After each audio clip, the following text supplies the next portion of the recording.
नमस्कार मित्रों, स्वागत है आपका फिर से एक बार बातें नहीं पुरानी में। आज हम लेके आए हैं आपके लिए विज्ञान का एक ऐसा टॉपिक जिसमें हम अपने सोलर सिस्टम के एक ऐसे छोटे से रहस्यमय ग्रह के बारे में जानेंगे जिसके बारे में आज भी विज्ञान बहुत कम जानता है और उसके बारे में जानने की कोशिश लगातार जारी है। हमारे पूरे सोलर सिस्टम में सबसे कम अगर हम किसी ग्रह या ऑब्जेक्ट के बारे में जानते हैं तो वो है प्लूटो। प्लूटो जो कि पहले 1930 में एक ग्रह यानी प्लैनेट के रूप में इसे डिस्कवर किया गया था, लेकिन बाद में इसे प्लैनेट यानी ग्रह की कैटेगरी से हटा दिया गया। उसके क्या रीज़न है, इसके बारे में हम आपको इस वीडियो में डिटेल में बताएंगे।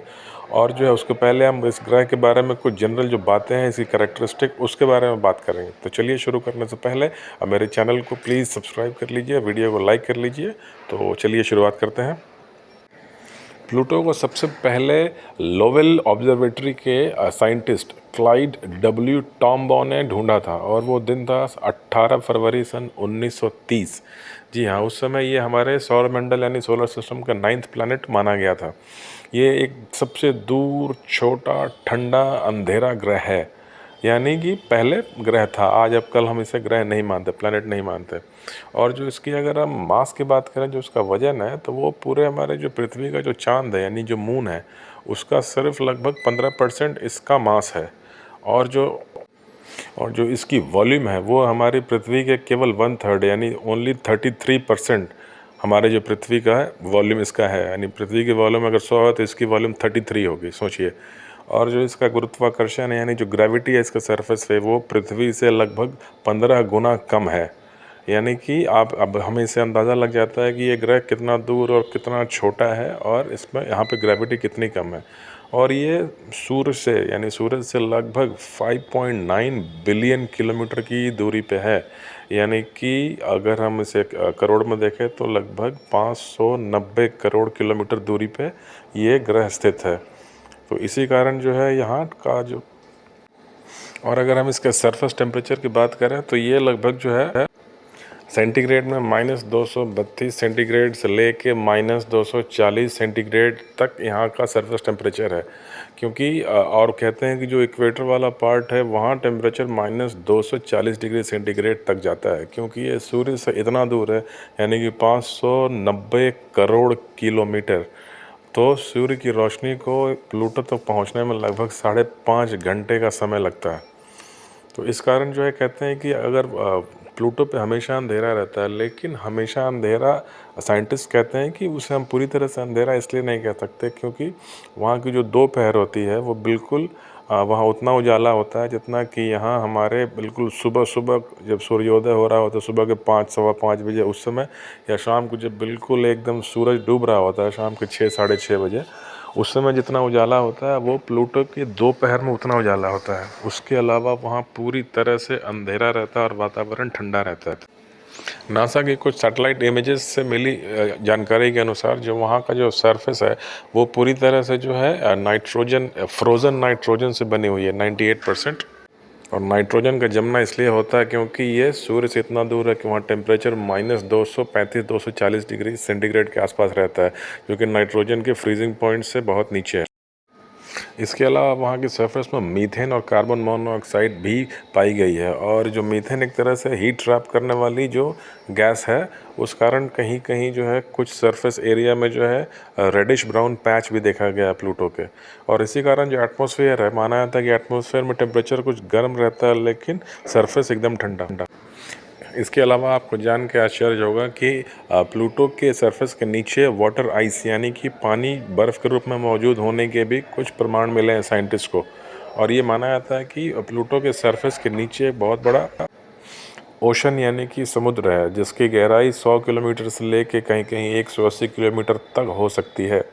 अब ये जो है ये वाटर आइस यानी पानी का अंश जो है वो जो मोल्टन फॉर्म में है उसका रीज़न ये है, अगर लोग ये कहते हैं कि फिर इतना हीट कहाँ से जनरेट हो सकता है कि वाटर मोल्टन फॉर्म में वहाँ आ जाए, यानी कि आइस वाटर कुछ पिघले हुए फॉर्म में आ जाए। उसका रीज़न ये मानते हैं साइंटिस्ट की जो कोर यानी जो सेंटर है प्लूटो का, वो माना जाता है कि रेडियो एक्टिव मटीरियल्स वहाँ पे हैं, और यानी कि जो यूरेनियम, प्लूटोनियम, इस तरह के सब्सटेंसेस हैं वहाँ पे।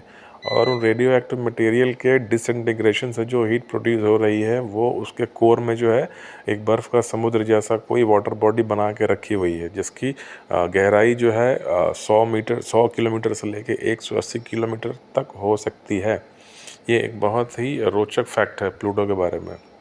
इसके बाद अगर हम इसका दिन और रात की बात करें तो आपको जान के हैरानी होगी कि इसका एक दिन पृथ्वी के 6000 दिनों के बराबर होता है, और जो इसका एक साल जो है वो पृथ्वी के 248 साल के बराबर होता है। यानी कि 1930 में जब से इसे खोजा गया है तब से अभी तक ये एक चक्कर भी नहीं लगा पाया होगा पूरा।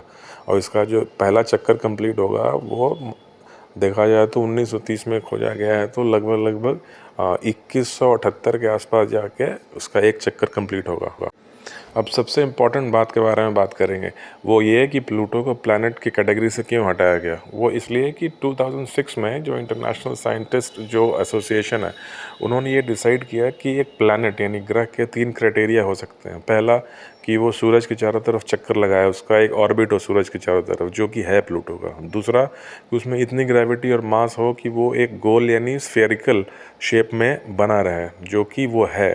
जो तीसरी कैटेगरी है अब वो पूरा नहीं कर पाया प्लूटो। जो तीसरी कैटेगरी है वो ये है कि जो उसकी ऑर्बिट है उस ऑर्बिट के अंदर जो भी कोई सेलेस्टियल बॉडी है, यानी कोई छोटे मोटे एस्टेरॉइड, रॉक्स या मून कुछ भी ऐसा है, तो या तो वो समा जाए आके उस ग्रह में, या फिर जो है वो उसका मून यानी चांद की तरह एक उपग्रह बन के चक्कर लगाता रहे।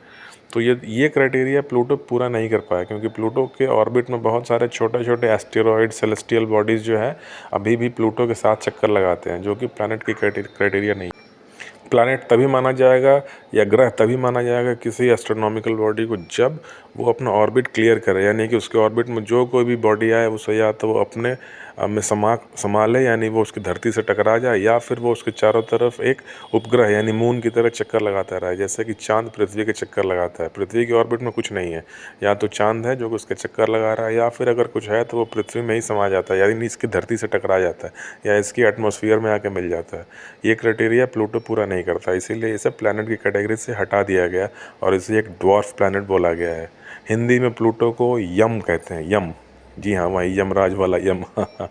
तो अगर मेरा वीडियो अच्छा लगा हो तो प्लीज़ इसे लाइक कीजिए, मेरे चैनल को सब्सक्राइब कीजिए और शेयर कीजिए अपने दोस्तों के साथ, और बने रहिए मेरे साथ फिर इसी तरह के इंटरेस्टिंग वीडियोस के लिए। हम बहुत जल्दी फिर कोई नॉलेज वाली वीडियो लेके हाजिर होंगे। तब तक के लिए गुड बाय।